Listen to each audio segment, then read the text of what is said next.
Clients do not think that just because you are busy, you are effective as their virtual assistant. For day 5 of VA Matrix 2026, let's talk about ang dami namang VAs na ganito mag-update. Hi client, I worked on several tasks today.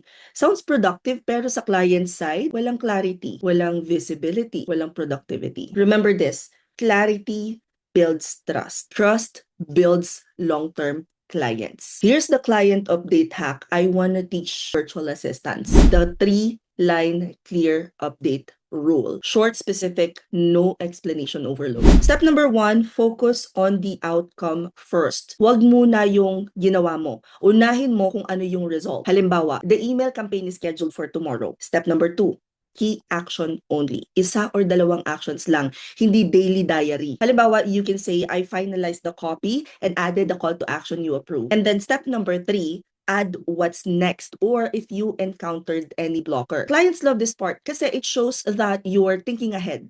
Halimbawa, you can say the next step is testing, no blocker so far. Di ba? Mas panalo. And here's why it works. Ganitong mag-update yung mga trusted virtual assistants. Hindi pa sila tinatanong na sagot na nila. Ang daming nagre-reklamo ngayon na mina-micromanage sila ng clients nila. But one thing that they are missing out is they don't start updating like professionals. Hindi yung parang busy student lang. Or alam mo yung play pretend lang tayo na busy tayo. Or, pinakang common, busy tayo, hindi lang natin alam kung paano i-communicate sa client natin more effectively. This is how you keep clients long-term. And if you want to join this challenge ng VA Matrix 2026, ililink ko na lang somewhere there sa caption or whatnot ang playlist natin. But mag-comment lang kayo dyan ng VA Matrix 2026 and if ready na kami, we'll go ahead and also send you the link. Libre to. So matututo ka kung paano mag-start na maging virtual assistant at hindi lang paano magsimula, kung paano i-keep yung virtual assistants or freelancing business mo long term. Isa lang ang hinihingi ko, consistency.